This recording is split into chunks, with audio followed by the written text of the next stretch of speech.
വചനവീഥിയിലൂടെ father ജെ.ബി. Puthur. വിശുദ്ധ യോഹന്നാൻ രചിച്ച നമ്മുടെ കർത്താവ് ഈശോമിശിഹായുടെ പരിശുദ്ധ സുവിശേഷം. അധ്യായം 2. 1 മുതൽ 12 വരെയുള്ള വാക്യങ്ങൾ. ഖാനായിലെ വിവാഹ വിരുന്ന്. 3-ാം ദിവസം ഗലീലയിലെ ഖാനായിൽ ഒരു വിവാഹ വിരുന്ന് നടന്നു. യേശുവിന്റെ അമ്മ അവിടെയുണ്ടായിരുന്നു. യേശുവും ശിഷ്യന്മാരും വിരുന്നിന് ക്ഷണിക്കപ്പെട്ടിരുന്നു. അവിടെ വീഞ്ഞു തീർന്നു പോയപ്പോൾ യേശുവിന്റെ അമ്മ അവനോട് പറഞ്ഞു, അവർക്ക് വീഞ്ഞില്ല. യേശു അവളോട് പറഞ്ഞു, സ്ത്രീയെ, എനിക്കും നിനക്കും എന്ത്? എന്റെ സമയം ഇനിയും ആയിട്ടില്ല. അവന്റെ അമ്മ പരിചാരകരോട് പറഞ്ഞു, അവൻ നിങ്ങളോട് പറയുന്നത് ചെയ്യുവിൻ. യഹൂദരുടെ ശുദ്ധീകരണ കർമ്മത്തിനുള്ള വെള്ളം നിറയ്ക്കുന്ന 6 കൽഭരണികൾ അവിടെയുണ്ടായിരുന്നു. ഓരോന്നിലും 2-3 അളവ് കൊള്ളുമായിരുന്നു. ഭരണികളിൽ വെള്ളം നിറയ്ക്കുവിൻ എന്ന് യേശു അവരോട് കൽപ്പിച്ചു. അവർ അവയെല്ലാം വക്കോളം നിറച്ചു. ഇനി പകർന്ന് കലവറക്കാരന്റെ അടുത്ത് കൊണ്ടുചെല്ലുവിൻ എന്ന് അവൻ അവരോട് പറഞ്ഞു. അവർ അപ്രകാരം ചെയ്തു. കലവറക്കാരൻ വീഞ്ഞായി മാറിയ ആ വെള്ളം രുചിച്ചു നോക്കി. അത് എവിടെ നിന്നാണെന്ന് അവൻ അറിഞ്ഞില്ല. എന്നാൽ വെള്ളം കോരിയ പരിചാരകർ അറിഞ്ഞിരുന്നു. അവൻ മണവാളനെ വിളിച്ചു പറഞ്ഞു, എല്ലാവരും മേൽത്തരം വീഞ്ഞ് ആദ്യം വിളമ്പുന്നു.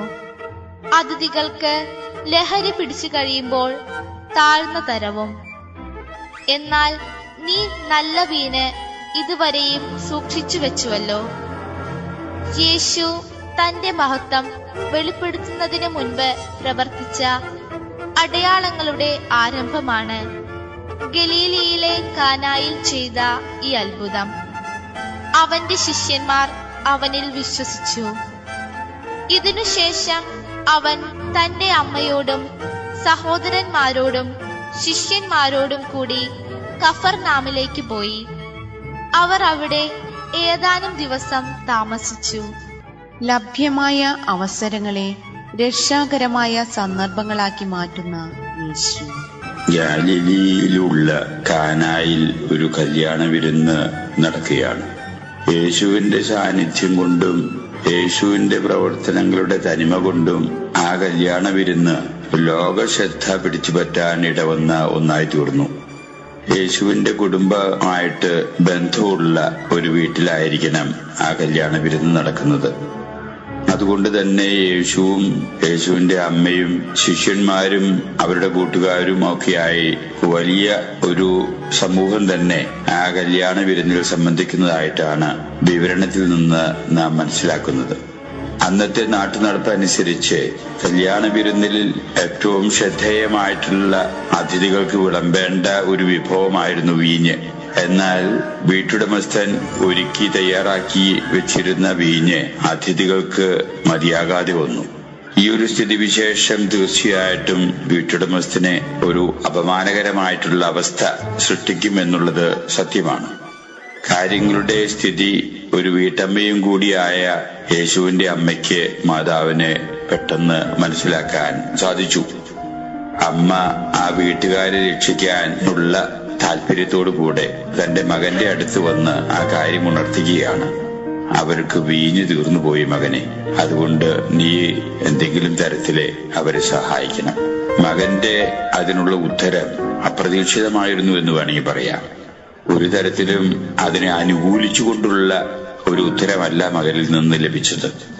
അപ്രതീക്ഷിതമായിട്ടുള്ള ആ ഉത്തരത്തിന് കാരണം മകൻ സാക്ഷാൽ ദൈവത്തിന്റെ പുത്രനായിട്ടുള്ള യേശുക്രിസ്തു ആയതുകൊണ്ട് പല കാര്യങ്ങളും ആ ഉത്തരത്തിന്റെ പുറകിൽ ഉണ്ടായി കാണണം.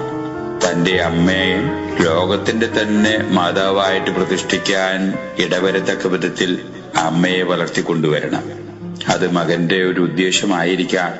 വൈകാരികമായിട്ടുള്ള പലതിൽ നിന്നും ശോധന ചെയ്യപ്പെട്ട് യഥാർത്ഥത്തിൽ വിശ്വമാതാവിന്റെ സ്ഥാനത്തിലേക്ക് തന്റെ അമ്മ ഉയരേണ്ടതുണ്ട്. അതിനെ അമ്മയെ ഒരുക്കുന്ന ഒരു പ്രക്രിയയായിട്ട് തീരാം ആ ഉത്തരം. അതോടുകൂടി തന്നെ തന്റെ ശിഷ്യന്മാരെ സംബന്ധിച്ച് ശ്രദ്ധേയമായിട്ടുള്ള പല സന്ദേശങ്ങളും നൽകാൻ ഉള്ള ഒരു അവസരം ആയിട്ട് യേശു അതിനെ നോക്കിക്കണ്ടു കാണും. അതിനും പുറമെ താൻ ആരാണെന്നും തന്റെ വ്യക്തിത്വം എന്താണെന്നും ചുറ്റുപാടുകളിലെ മനസ്സിലാക്കാൻ ഇടവരാവുന്ന ഒരു സാഹചര്യം എന്ന രീതിയിലും അതിനെ നോക്കിക്കണ്ടു കാണും. ഇവയ്ക്കെല്ലാം അപ്പുറത്തും യേശുവിന് തന്റേതായിട്ടുള്ള ചില നിഗമനങ്ങൾ ഉണ്ടായി കണ്ടിട്ടായിരിക്കാം യേശു അമ്മയോട് പറയുന്നു, എനിക്കും നിനക്കും എന്ത്, എന്റെ സമയമായിട്ടില്ല, അതുകൊണ്ടൊരു അത്ഭുതം പ്രവർത്തിക്കാൻ ഞാൻ തയ്യാറില്ല എന്ന രീതിയിലാണ് അമ്മോട് നിഷേധാത്മകമായിട്ട് മകൻ പ്രത്യുത്തരിക്കുന്നത്. മകന്റെ അപ്രതീക്ഷിതമായിട്ടുള്ള ഉത്തരം കേട്ട് ആ അമ്മ ഒരു വ്യക്തി എന്ന വിധത്തിൽ മനസ്സിൽ ദുഃഖം തോന്നിക്കാണാം എന്ന് വരികിലും പ്രകടിതമായ രീതിയിൽ വളരെ പക്വതയോടുകൂടെ, സംയമനത്തോടുകൂടെ, സ്ഥിതപ്രജ്ഞയോടുകൂടെ, സ്വാർത്ഥചിന്ത ലേശവുമില്ലാത്ത രീതിയിൽ വളരെ ഉദാത്തമായ രീതിയിലാണ് അമ്മ പ്രതികരിക്കുന്നത്.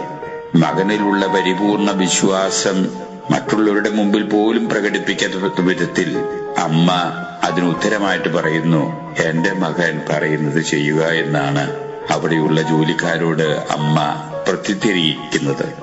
അത് യഥാർത്ഥത്തിൽ ആത്മീയമായിട്ടുള്ള സ്വാതന്ത്ര്യം അനുഭവിക്കുന്ന ഒരു വ്യക്തിക്ക് മാത്രം പറയാൻ സാധിക്കുന്ന ഒരു ഉത്തരമാണ് ആ സാഹചര്യത്തിൽ.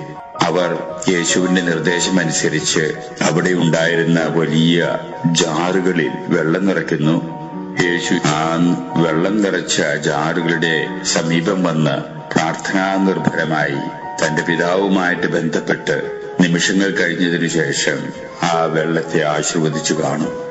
അത്ഭുതകരമായ രീതിയിൽ ആ പച്ചവെള്ളം ഗുണനിലവാരം പുലർത്തുന്ന നല്ലതരം വീഞ്ഞായിത്തീരുന്നു.